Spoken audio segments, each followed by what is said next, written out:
Hey everybody, and welcome back to the Blu Ray Hunter. I'm the Blu Ray Hunter, Jonathan Moody, and I'm here with. Paul Presenza, otherwise known as the Salty Heifer.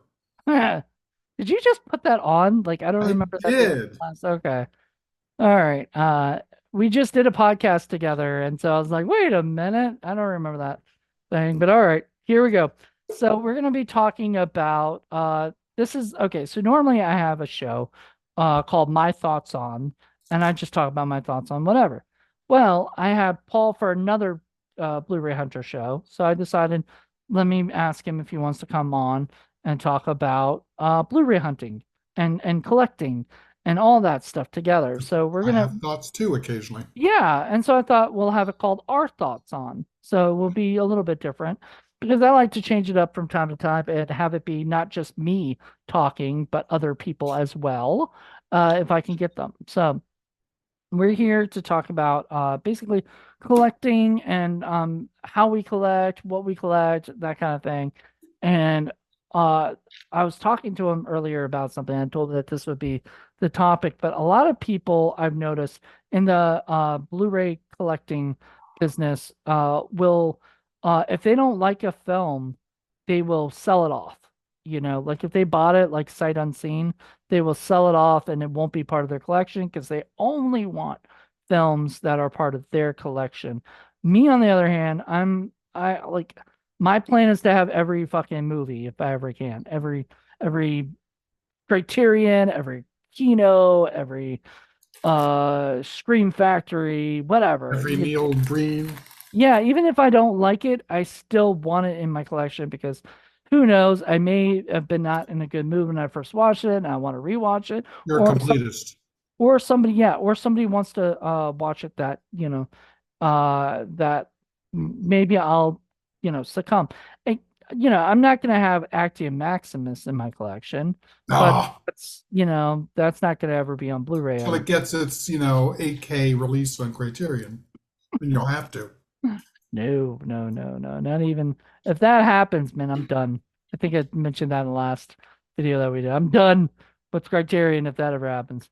But we collect different stuff. Like, so, I mean, do you consider yourself like, because you collect Criterion for sure, but do you also collect Kino for sure, or are you very picky on your Kino and stuff? Um, it doesn't really matter who puts it out, as long as they do a good job. I try not to get stripper versions where there's nothing but the movie. Um, but as I'm more interested in the film itself or who made the film than I am with filling a collection. It's nice to have a collection. It's nice to be able to say I've got all the Akira Kurosawa films, for example.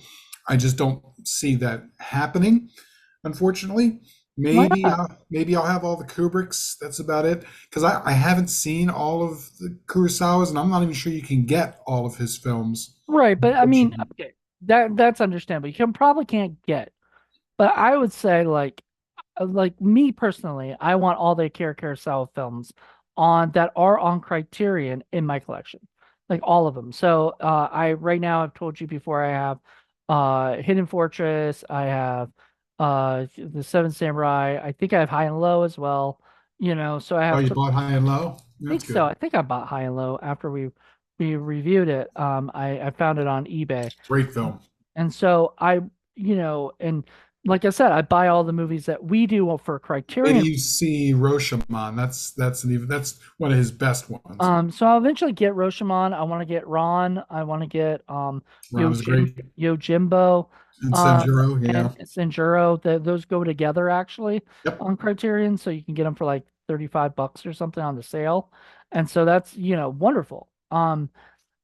But I'm one of those people that like if they're all on there, I want them all. Like I have all the Alfred Hitchcock movies that are available on Blu-ray. I've got them all. And there's only like six or something, like it's not that hard, you know, but like for you as like a Kubrick or a Kurosawa fanatic, I don't see why you couldn't get all of those. Not all the films that they've ever made.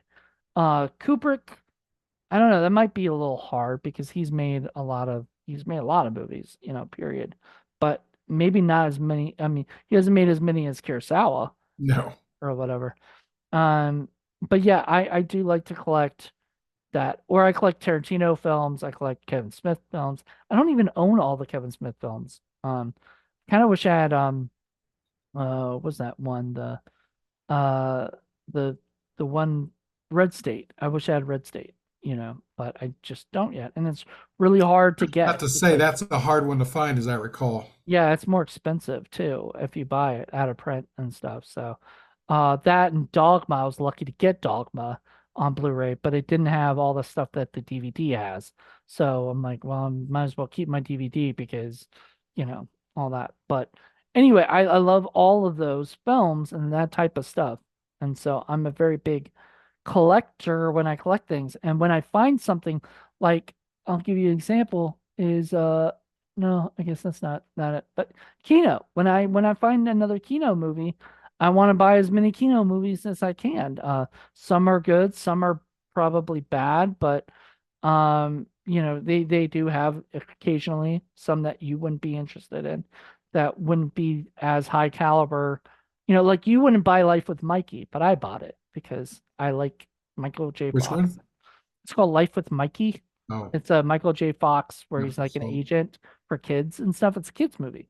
But I saw it as a kid, and I remember it. And so I bought it as, for like $5, from their one of their sales. And I was like, this is a perfect, kind of movie for me and stuff. yeah, no, I'm more of the film itself has to be meaningful to me to actually get it, first of all. And then it has to not only be meaningful, but it has to inspire or otherwise more than just entertain me for me to get it on Blu-ray or Criterion, or if I ever do, something more than Blu-ray, 4K, 8K, whatever the hell the latest thing is. There'll be certain movies that I'll buy over and over and over and over again, no matter what the format is, assuming I can afford it. Um, but yeah, just because it's part of a group of films doesn't necessarily mean I'm going to buy it, especially if it's not great. You know what I mean? Or consequently, if it's not really terrible and I can have fun making fun of it that way. If it's just kind of in between, yeah, I'm just not going to do it. It's You funny know? you say that because, like, there's like newer companies, right? And you can buy those like newer companies movies, and whatnot that are coming out. And you could probably build your collection starting off, right? Because, you just buy the first three movies or whatever they come out, and then later they might put out three more, and you know what I mean? You can start building that collection of those. Doesn't necessarily mean those movies are going to be great or are going to be your favorites or anything, but maybe some of those movies might be something like, I forgot what the band or what the name was, the company's name was. There was this guy that was talking about it, and he said that there were a lot of like, uh I guess Italian horror films that were coming. Oh, like the Gallos? Yeah, it's not that necessarily. It was more like the zombie stuff, Oh, Fulci. like the Fulci kind of stuff, but it was ones that like haven't, maybe it's ones that have already come out in different formats, and that's another thing that becomes a problem is, would you buy Zombie on 4K and then a Blu-ray from another company just because you like the movie? Would you keep, change, you know what I mean? Like buy all the different versions of the same movie if you like it. Yeah, it depends. Probably not, because I don't have a lot of money to throw at everything. So I tend to be a lot more picky. But like I said, there's certain films like The Shining or Local Hero or Seven Samurai. I'm gonna buy those movies regardless of what it is, from VHS to DVD to Blu-ray to 4K and beyond. Night of the Living There's, Dead, we've done that for Criterion yeah. Watch, and that's a movie that has so many different, because it's a public domain, has so many different releases and everything. And there are people out there that actually buy every single release of Night of the Living Dead, and Mhm. I'm taken back by that. I'm like, okay, like, if you got the money to do it, and a lot of it's cheap because it's just, stuff you buy. Yeah, and there are franchise people out there too. So they'll go out and they'll buy every single Halloween movie, every single Friday the 13th movie, every single Fast and Furious movie. And it doesn't really matter about the quality. It's just that they want to make sure that they get every single one, and they want to usually get them in order. And the kind of people that they put them on their thing, and it's all in order of when they came out and all that kind of stuff. And that's cool. I mean, that's lights their fire. It's just not a thing for me. The movie has to be a good film for me. I have to have enjoyed it for me to even bother having it. There are very rare times when I will buy things sight unseen that I either don't already know or I haven't researched. And usually there's an element, either the writer, the director, or some actor in there, or somebody is in there. So there's some reason why I want it, even if I haven't seen it, and I'll buy it. 9 times out of 10, I end up liking it, which is good. It's Right. every now and again, I'll end up being disappointed, and I end up having a little pile. And those movies, there's rarely do I ever get them, but those movies I tend to recycle. I'll go to like the Norfolk Book Exchange, and I'll exchange it for something that I'd rather have. You know what I mean? Oh, So I do yeah. kick things out of my collection every now and again. Yeah, I weirdly, I only do it if I like, say I like upgraded to 4K and and it comes with a Blu-ray of it.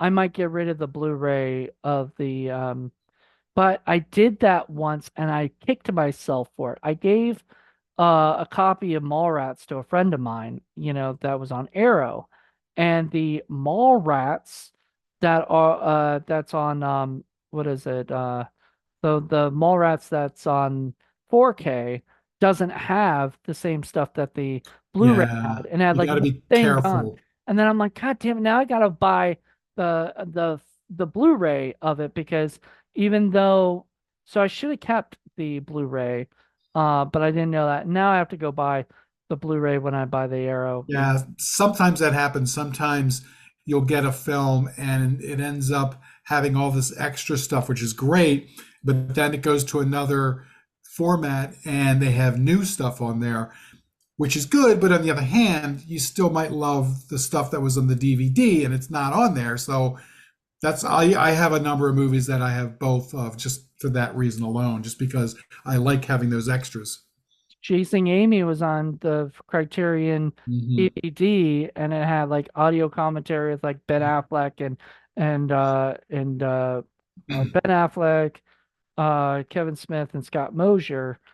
Then they put out a DVD or a Blu-ray of it, and on Wood Chasing Amy that I think Miramax put out or whatever, and they ended up having commentary with Kevin Smith and Jason Mewes. Right, right. And I was like, okay, and Jason Mewes is in it for like 5 minutes when we're along the lines like Ben Affleck's in it for the whole movie, so he has more to talk about. It's more like Jason Mewes asking questions most of the time, and I'm just like, okay, this isn't as entertaining as the other one because the other one feels like it was more like, helpful, Right, so right, right. And sometimes you end up upgrading. Perfect example would be Apocalypse Now. Apocalypse Now is one of the first DVDs I bought way back in the day when they first came out, and I played that movie to death, and loved it, loved it, loved it. And then I waited, and then they ended up re-releasing it, the sort of the anniversary issue, and it's got like the extended version, it's got the I have theater that. version, and it's got all this extra stuff. So yeah, so the old DVD gone because I don't need it. It didn't really come with much of anything, and now I've got one that's got everything and more. So Everything sometimes and you get to more. upgrade. I mean, it's even got the amazing documentary. I'm sure it's going to be on your Docs That Yes, Rock at some point, yes, yes, Hearts of yes. Darkness, Hearts of Darkness. which I fucking love. We should do like a Docs That Rock double feature of Hearts of Darkness and Farts of Darkness, the trauma, Yeah, was that'd it be fun. Tromeo was not Tromeo, was it Trauma's, what was the one they did? Whatever. One of the ones that they did, the Trauma did with Trent Haga and all them. So, Anyway, I absolutely love, um, you know, those things. Like I love having that. That's one of my favorite stuff. I was doing for uh for Blu Ray Hunter, I was doing a thing where I had like a spotlight where I would shine a spotlight on a certain movie or certain DVD, Blu-ray that I or 4K that I loved that I wanted to let people know about or whatever, right? Apocalypse Now was one of them, I believe. So, a bunch of these different ones. I love where I get to show off the different stuff that I own, you know? And you got to be careful because just because it goes from one format to the other doesn't necessarily mean it's going to be better. Perfect example is Buffy. I got all the Buffy DVDs and I couldn't wait for them to come out on Blu-ray. And then when it came out on Blu-ray, I was like, oh boy, I'm going to buy this. And then I went and I started reading about it. And I'm like, oh shit, it was a crappy pan and scan. And people were complaining that scenes were they would lose like the sides on either side of the frame. And there were sound problems. There was all kinds of quality problems. And they just didn't care. And I'm like, man, that sucks. If I had gone and blown all that money on the Blu-ray and gotten rid of my DVDs and I was stuck with this version, I'd have been so upset. Hmm. But that happens every now and again. Yeah.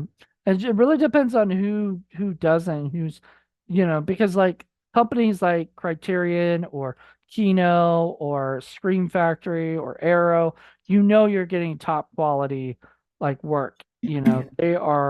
Those guys actually care about the look of the films. They care about the extras. They want to give you more than Right, just the film. Sometimes Kino will do just what is it um just bare bones, such as the theatrical trailer maybe might be the only thing there. But still, those movies are a lot better than, those movies are like the Warlords that we did for Film Freaks, and everything, and just wonderfully shot and looked great. And that one came with a commentary track that we yep, listened to, I yep. believe, and we weren't a big fan of the historian. Thought he was a little boring, but he did have a couple good facts in there. You Hmm. Yeah, yeah, yeah. So I love when that happens, but you got to watch because you never know. There are companies that all they do is a pan and scan, which is basically you take the film, you put it in the machine, and then it just digitally transfers it, and that's it. And you don't have an engineer who goes in there and does all the color adjusting, cleans up all the static and all the noise and all the pops and all the visual stuff, or adjust the sound or any of that. That's why Leon what's his face was the guy who was going to be doing all the Kubrick films, because he wanted to make sure that the transfers that you got to the next level were the best possible transfers, and it wasn't just you know hit one button and that's it. Right. So Sony, I believe, put out like the Doctor Strangelove 4K, and I watched it and was like, I just loved it. Like the 4K look, it was beautiful. Like Gorgeous. black and white just looked great and everything. And I was shocked because like Criterion hasn't put out it on 4K, and I don't think they can because I bet Sony had that as it's their Columbia Pictures is Right. their is the people that and Sony owns the rights to that, so they put that out. But I was just I was so blown away. People actually care. When people actually care, especially like big companies like Sony, is like, we're gonna put this on 4K and it's gonna look great, and people are gonna be, are gonna want to buy it, Hmm. and I bought it. I don't even know if I had seen it yet, you know. I think I tried watching it once and could not get into it because I didn't get it when I was like younger. Like I didn't get what any of it was about. I didn't know anything about the Cold War, even though I should have by then. You know what I mean? I didn't know anything. And I kind of it wasn't for me. I bought it now and I'm like, this is just fantastic. Like I'm glad I watch it now because now I can actually understand what's going on, and the jokes are funnier, like Hmm. it's just they were good. It was good. And now it's not, by the way, just if you want to watch Doctor Strangelove, it is a black comedy. It is not like your mainstream type of like ha ha ha everything's, like it's just like more like things are messed up and We can't fight here, gentlemen. This is the war room. that's I mean things like that like I don't know. I I think love it. it went over my head when I was a kid, like younger. But I dig it now more than ever. And I think people should watch should watch Failsafe. We talked about that before, and should watch all these movies that are like historical in a way, or whatever. It's a shame because, because of the way the rights are, a movie like, say, Full Metal Jacket is probably not going to get released on Criterion. You're not going to get all the extras and all the really cool stuff that you're going to get with Doctor Strangelove. And it's a shame because I love that movie. I think it's fantastic. And I would love to hear all kinds of interesting background Oh, stuff. there's a whole There's bunch. some. Hold on, real quick. I might have to edit this one second. Hold on.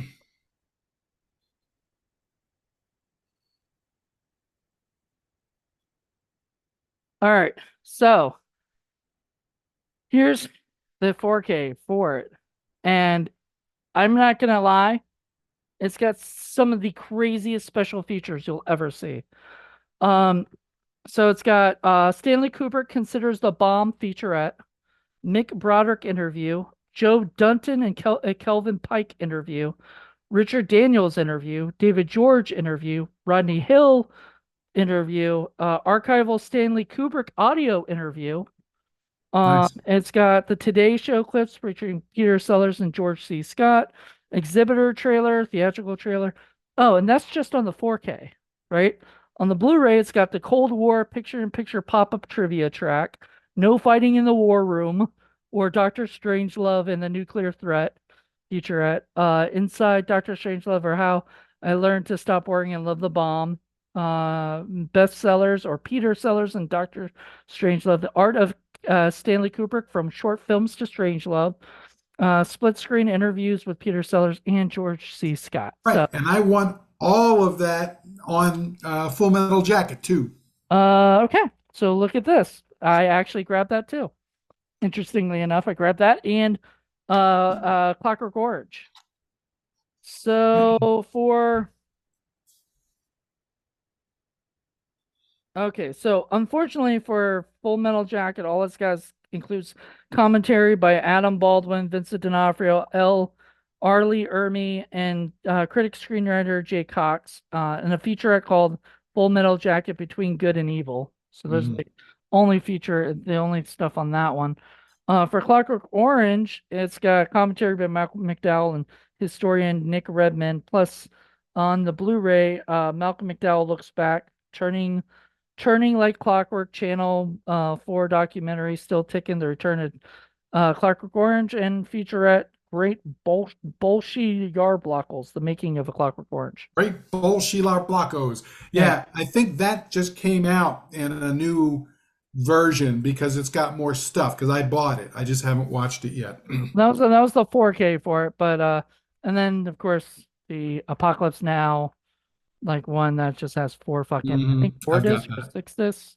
Wait, it's got six discs on it, and it's Yeah, it's got got like all the different versions: the extended version, the theater version, the director's cut, and yeah, the it's called like the final cut, final cut. then it's got both the theatrical cut and the 1979 original cut and the what was the other one? It's the extended cut, I think. Was it extended? It's got all the Oh, extra the French. redux. Yeah, the Redux. It's got all the extra French scenes in there. Yeah, so there you go. And then it's got the what's it? The Blu-ray. So it's got the Blu-rays of them all and the 4Ks of them all. You know what I mean? Yeah, Uh, Deer Hunter. Why doesn't Deer Hunter out in Criterion on 4K with all kinds of great extras? Once again, I have it as well. I'm not going to go back over there, but I have that as well on 4K, so there is a 4K available. And I mean, some of these movies don't have the extras that others of them do, but they have enough. I think, like stuff like Mhm. commentary tracks that you're not going to hear. I mean, I still want to hear the Full Metal Jacket commentary where Adam Baldwin and, R. Lee Ermey and all of them are talking about, working together on that film and stuff. I want to hear working with Kubrick, Well, the, the like, the Barry Lyndon one that came out also has a lot of good stuff on there. that was Criterion. Criterion did a Yeah, fantastic job. So I don't have I, that yet. I need to get it. I have it. I bought it because, I think you had talked about it. Oh So yeah, and plus glorious it's movie. Kubrick. I want to own every Kubrick movie. Like I do. Like, so that's why I have, the some that aren't on the Criterion collection, I have them on 4K. So, it's just one of those things where you have to, you st- I mean, I still got things, whatever, like I still buy these flicks. And Doctor Strangelove is one of the movies that I absolutely do enjoy. And Leon Vitali was able, before he passed away, to get, I think, all of the Kubrick movies um, passed on to the next format with all of the proper corrections, all the color corrections, all the sound corrections, everything. That's what he was doing the last 20 years of his life. So, Yeah, there you go. So, and I mean, Kubrick made a lot of movies, but like, everything needed to get done and get finished, and upgraded or whatever, mhm. to fit. So I'm very glad. I'm very happy to have all this stuff. And I really recommend people buying Criterion, um, but like I said, I watch these different collectors on YouTube, and I love them. I watch the shows all the time. There's some like I connect with a lot more, than others. But I still want to see what they're buying, or what they get, because sometimes what they get is something I might be interested in. Or And think about it this way too. Sometimes it takes a while, but the director, either because he gets the rights back or for whatever reason, puts out the director's cut, which is to say, puts out a cut of the film themselves that is different than the one that was the original release. I'm thinking of the Guillermo del Toro movie, the Bug movie. The what was it called? Oh God, I don't know why bug my movie. brain's- I mean, yeah, that first movie that he did, the one. Chronos? No, no, no. Um, oh God, I don't know why I can't Oh, think of oh, it. oh, oh, oh, oh, oh, I know exactly what you're talking about. Fuck. I It's know. I don't remember things a as well sci-fi as I movie used or to. whatever. Like Deep Event Horizon or something, or No, no, Deep no, no, no, no, no. Deep I gotta something. look it up. Uh, Uh, know what you're talking about. yeah, this is what happens, kids, when you get older. You stop remembering things. Just give me 2 seconds, and I will find it. Um, dum de dum de dum. I'll probably find it before you do. Mimic. Mimic, Yep. mimic. Yeah. Yeah. Well, he's finally gotten to put out his version of Mimic, which is going to be good. He famously had fights with the producers and the people who put that out, and they wanted it a certain way, and now he's finally released it on his version, and I can't wait to see it because I liked it. It had some problems, and I remember, but I saw that in the theater, and that was the first time I had seen a Del Toro movie, and I'm like, "Ooh, this is really really cool." And even though it had a few issues, I can't wait to see the re-release. So Right. every now and again that happens, which is kind of cool. Yeah. I mean, I want to see more. I'm not really that interested in his Pinocchio, movie, but Yeah, I'm probably not either. yeah, but I like him. I think he's a good fairy tale story guy, Yeah. horror fairy tale story, scary tale story, So I dig him, and but yeah, he's one of your favorite directors, and he's up there with Kubrick, and Mhm. but it's so funny because I'm completely different than you as far as like my favorite directors like Kevin Smith, Tarantino, Right.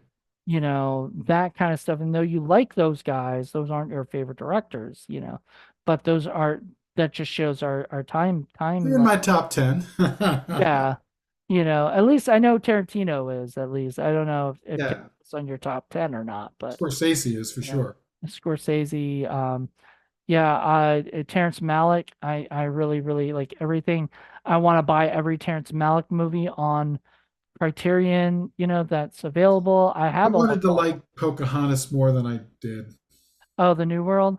I Yeah, actually New World. I like the New World, and I have a fun story with that. Because I actually worked at a rug store right before. I don't know if I ever told you this story or not, but I worked at a rug store. You And worked at a rug store? yeah, you didn't know that? I No. I was not a rug muncher, but I was a guy Okay. who like I took what you had to do was you had like these layers of rugs that were like on top of each other. And people always want to see like the bottom. So you have to roll them up, then Hmm. roll the other side and then put them over and then, right? And then they're like, "Oh, I want the one at the bottom." So you have to get them all just, you know what I mean? Like it's so or they're like I want to see the one all the way at the bottom, all the way. So you get them all the way, and then they're like, "Nah, I don't want that." I'm like, "God, you just wasted my time." But that's part of the business, part of the job. And these guys came in one day, and they were like, "Hey, do you guys rent out rugs?" And we're like, "Rent out? Like usually you buy these. These are Persian rugs, like they're not. And they're like, but the guy who ran it was like, hmm, well, we don't, but we can, because he's a money guy, any way to make some extra money. He's like, sure. And they're like, yeah, we're having a film shoot here coming up or whatever, and we just need some rugs for the house that we're renting out for the actors, and stuff. And we're like, sure.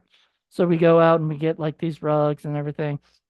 Later, they come back to give us the rugs back, right? Because they rented them. And they said, we're going to have to give you some extra money.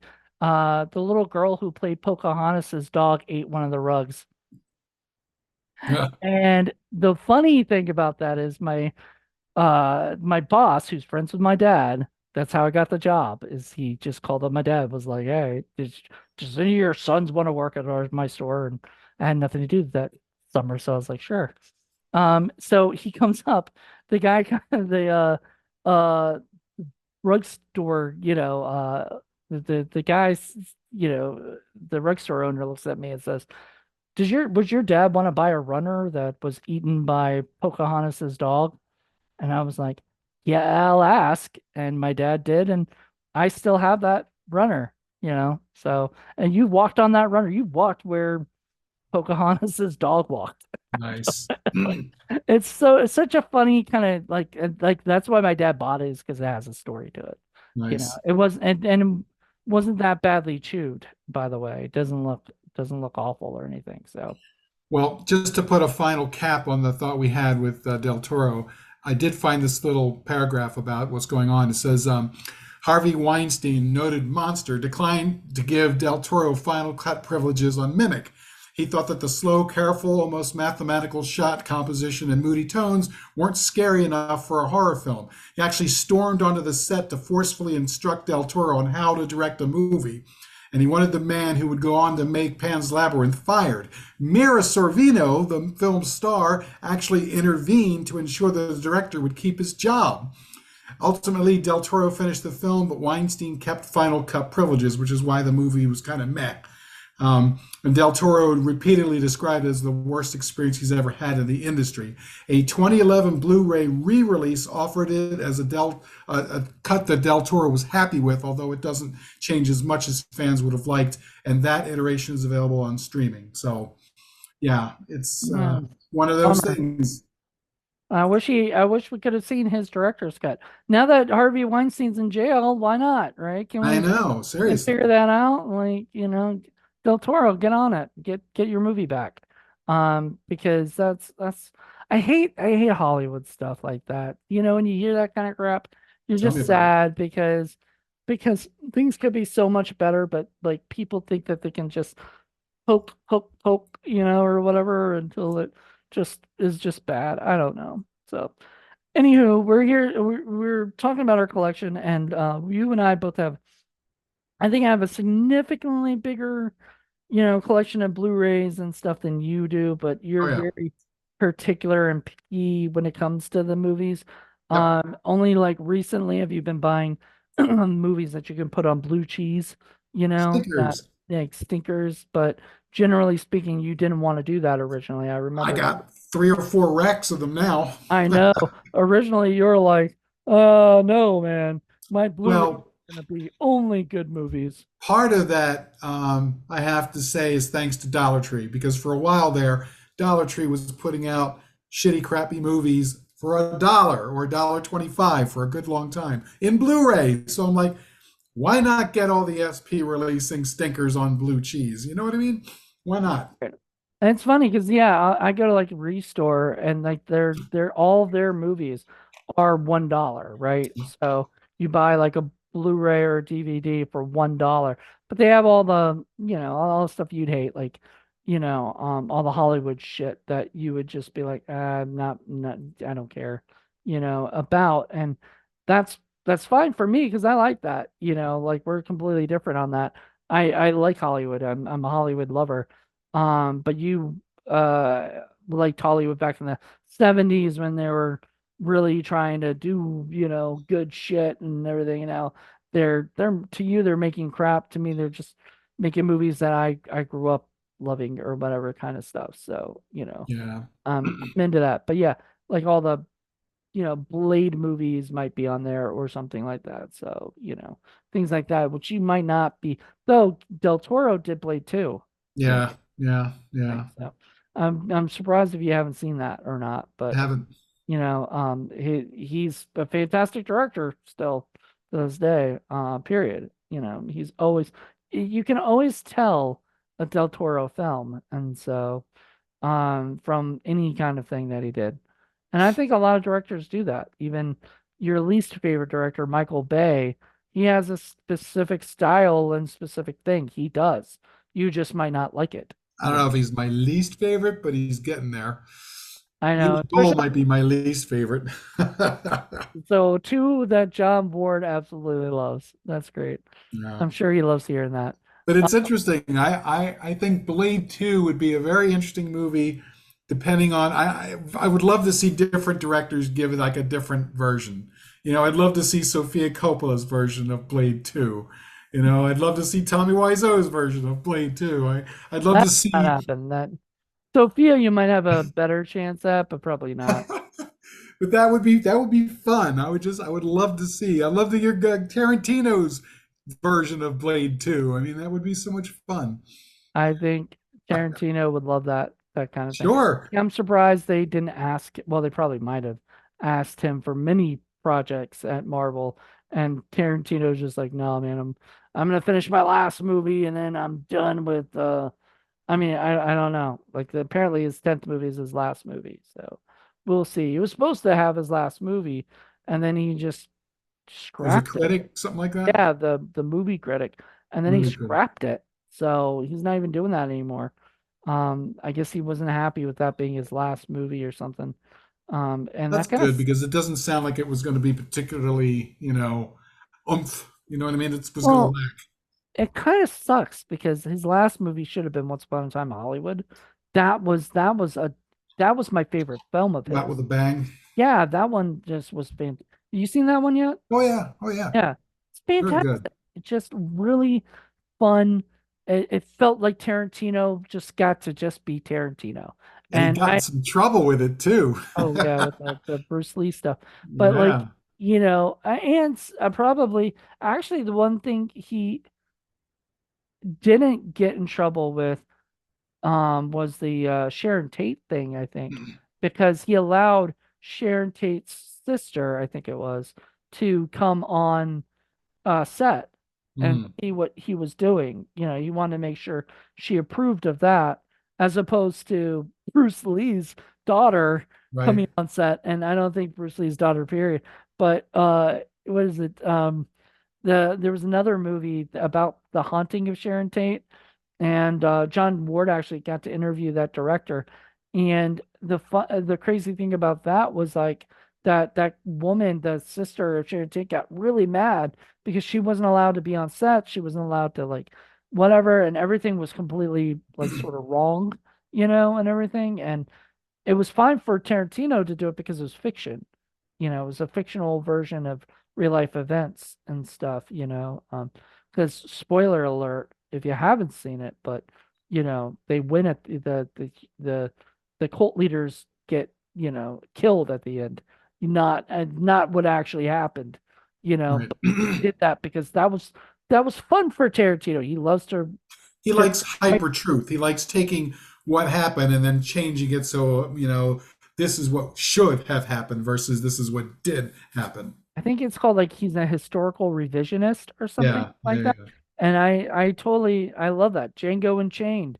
The only one I'm just not as big a fan of is the Hateful Inglorious Eight. Bastard? No, I love Inglourious Basterds. That's great. But Hateful Eight just kind of Oh, built, Hateful Eight. and a Okay. lot of it was just inside the.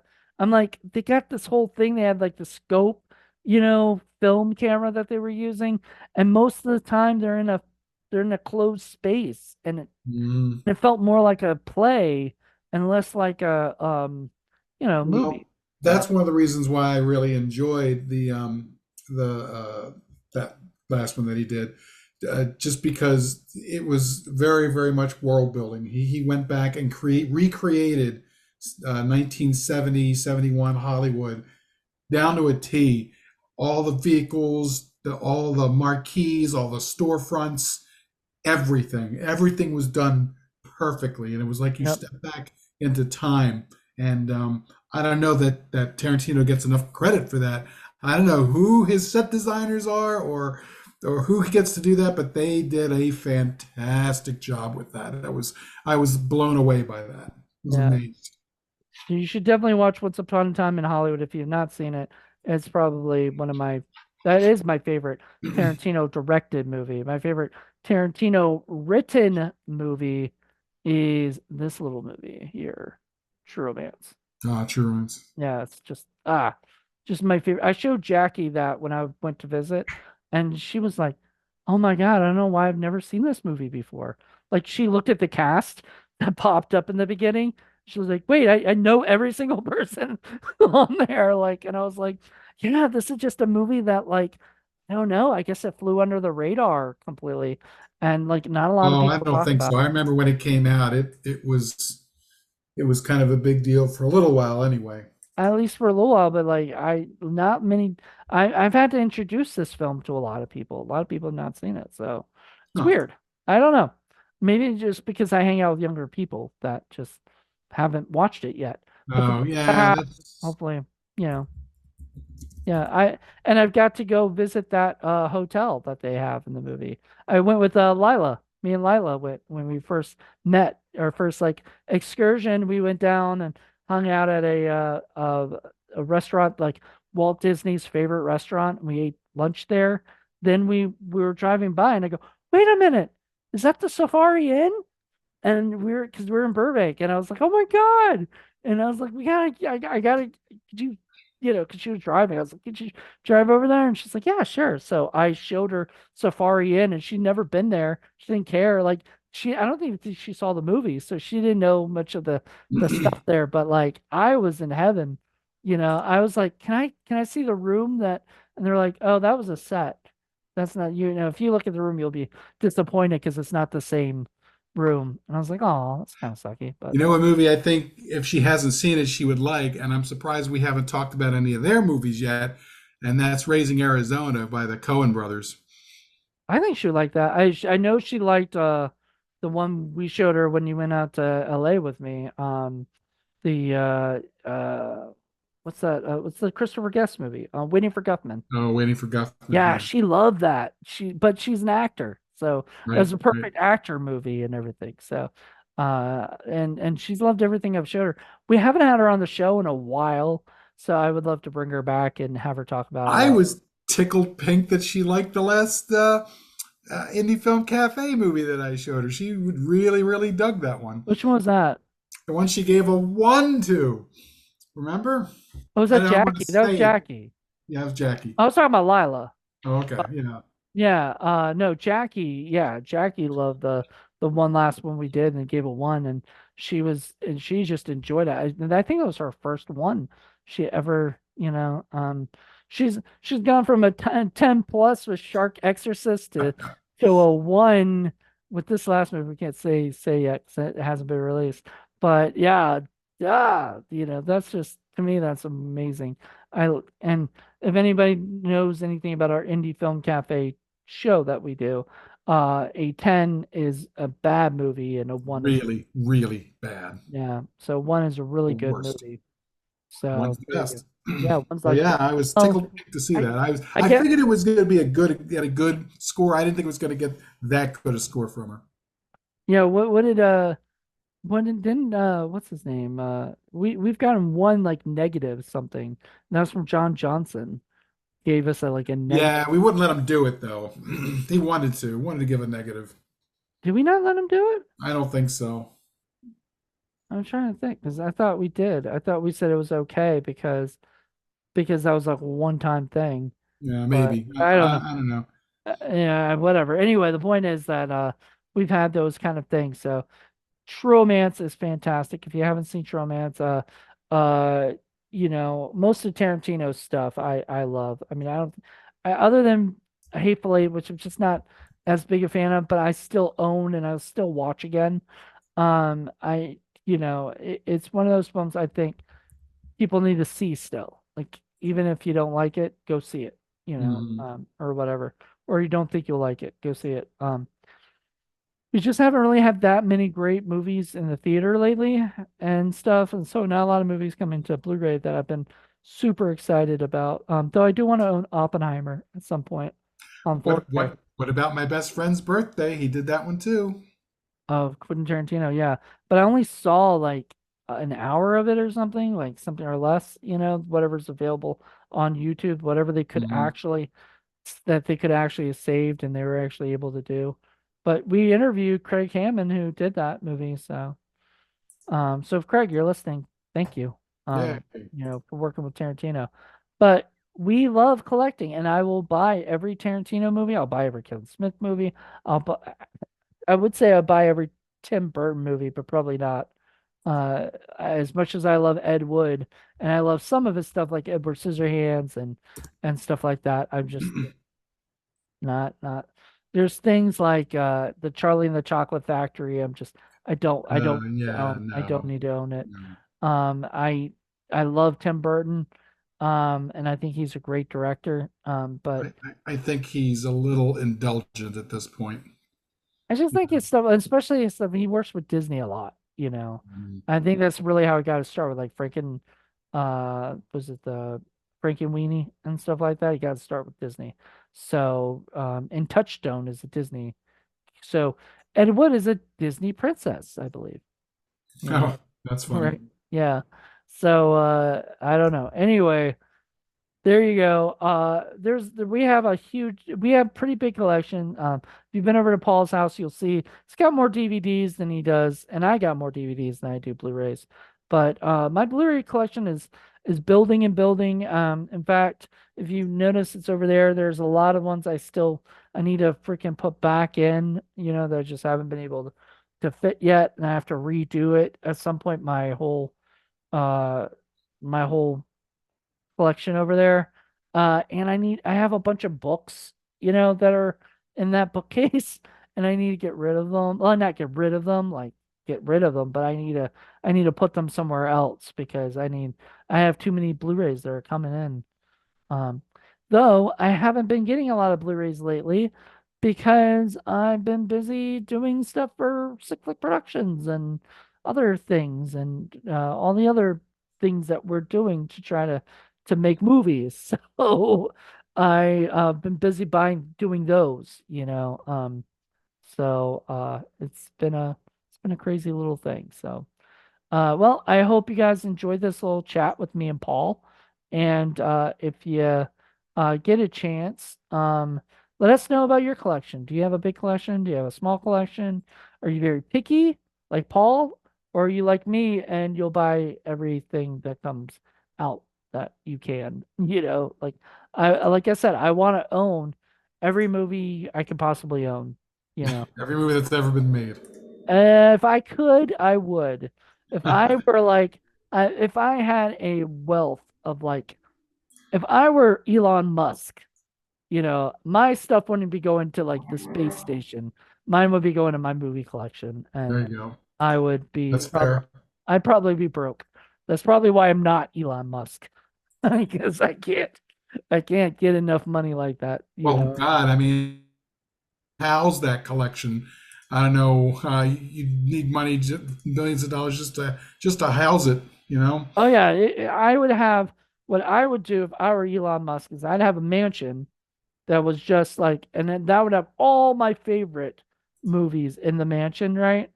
And then I'd have another mansion that I could go to and visit every once in a while. That would have all the other movies that I don't, that are still in my collection that maybe I haven't seen or I haven't, don't care about as much.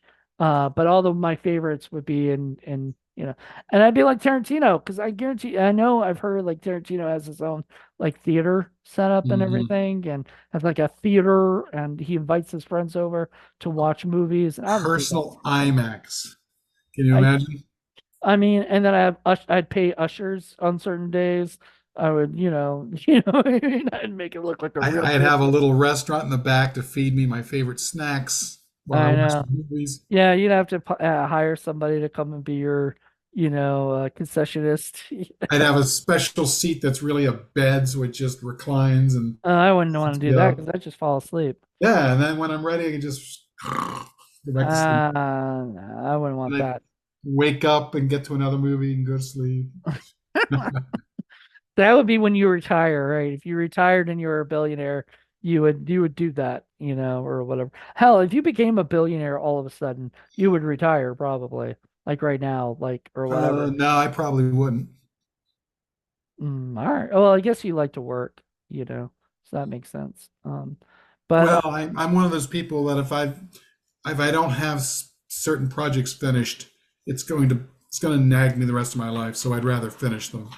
finish the projects, then you retire, then Then I you retire. then you move on to just staying in your mansion and everything. That's such a wonderful like thought, or whatever, and everything like that. But just I'd be off in Europe, running around, seeing all the sights. I know, yeah, I think that's it. I don't think you'd even be home much.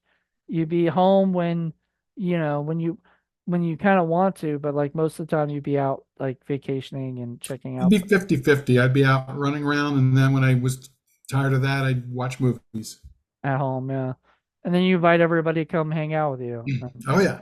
Because you talked about that. Like, if you had billions of dollars, you would, or millions of dollars even, you would fly people out to be in our podcast. And I would just pay uh, people to just hang out and watch movies with me. I don't think you have to pay people to do that, Paul. I don't Well, think if they're going so. to do it all the time, True. I guess they'd have to have a job or whatever that would either allow them to do it or they would you have yeah, to I'd be get paid like, by you. oh, here's a house. Don't worry about it. I'll just pay for it, and we'll get all the food taken care of. Don't worry about that. I'll pay all the bills. Just hang out and watch movies with me. Oh my God, that's funny. Jackie might love that, but not here. She wants to be out in LA, or California at least again. I want to be out there too. I miss it, even though people are like, "Why do you want to be in LA?" Blah blah blah blah blah, and I'm like, Well, in I felt, Jackie's case, it's weird because she likes the weather, but the whole point about California weather is that it's Mediterranean weather. Well, there is no better Mediterranean weather than Italy. That's where it comes from, you I know. would, I love the weather, but I'm there for like the history of Hollywood and seeing all those sites. Like we got to, Paul and I got to go down when we first went out to LA. We got to walk around and see. We got to see like Ed Wood's Plan 9 place, and stuff like that. The studio that he shot Plan 9 at. We couldn't go in, And I but got to see a couple of Ray Dennis Steckler I places that he filmed. I was thrilled about that. exactly. And things that you've never been, because you and I had never been to LA. So we were just excited to go tour around LA and look for movie spots. Like, you were Googling where it was and then the address and then we But we were weren't doing like normal tourists where they go and they do the popular ones of today. We were doing the people that nobody really thinks about oh kind of stuff. yeah. Yeah, exactly. I mean, I think that's a good racket though, like the cult movie tour guide, Mhm. where somebody goes around and shows people all the cult movies. That would be a good job for somebody.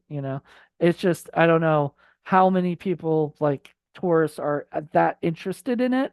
It would have to be people like you, and they'd have to find those people, that would be Mhm. interested in that. But that would be like an Ed Wood tour. You go around and you see all these different sites and then you go up and do that. That's why I like Sean Clark's show where he goes around and different all these different Yeah, he movies did the like The Fog fog. and Yeah. whatnot, and he got to show off. I mean, when we watched that on that extra, when we did the film freaks, we were all, you, me, Joe, and Alfred were just like, this is amazing. This looks, I mean, all these all the places are still, You could around. you could do a Buffy tour. You could. I'm sure that's been done. I just saw somebody do a So I Married an Axe Murderer, uh, San Francisco tour, and everything. And I was like, that's really cool. Like, I love that kind of stuff.